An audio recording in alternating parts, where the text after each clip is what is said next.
Abu Hurairah, may Allah be pleased with him, reported that the Messenger of Allah, may Allah's peace and blessings be upon him, said, "Whoever prays a prayer in which he does not recite the Surah Al-Fitr, his prayer is poor." He said, "Read it in your heart.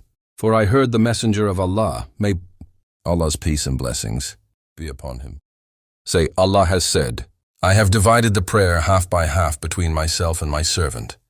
And for my servant it is what he has asked for. And when he says, O most gracious, most merciful, Allah says, my servant has interceded for me.